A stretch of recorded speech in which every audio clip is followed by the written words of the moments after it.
তালা মেরে রেখেছে। এই যে তালা দেখতে পাচ্ছেন, এটা লোকমান ভাই বাসা ঘেরাও করে তালা।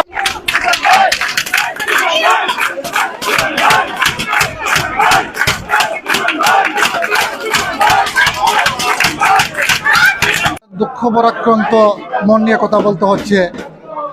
আপনারা বিভিন্ন মিডিয়ায় দেখেছেন আমাদের এই সিলেট ৩ আসনের জামাতে ইসলামী মনোনীত, জনগণ মনোনীত মৌলানা লুকমান আহমদ ভাই দীর্ঘ ৩ থেকে ৪ বছর এই আসনে কাজ করে যাচ্ছেন।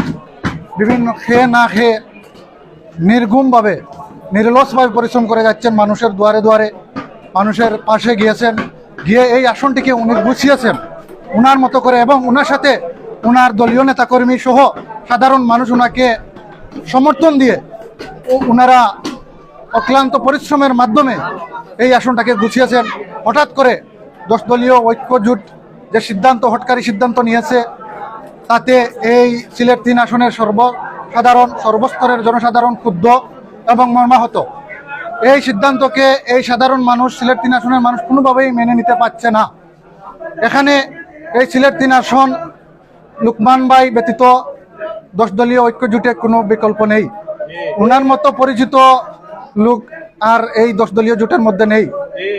উনি দক্ষিণ সুরমা উপজেলা পরিষদের সফল এবং সুনামধন্য চেয়ারম্যান ছিলেন দীর্ঘ 5 বছর। উনার কোনো ঋণ খেলাপি, কোনো দুর্নীতি কেউ বলতে পারবে না। উনি সবাইকে এক চোখে দেখতেন। যাই হোক, আমি যে কথা বলতে যাচ্ছি, এখানে জনতা এই হত্যার সিদ্ধান্ত না মেনে এখানে তালা মেরে রেখেছে। এই যে তালা দেখতে পাচ্ছেন, এটা লুকমান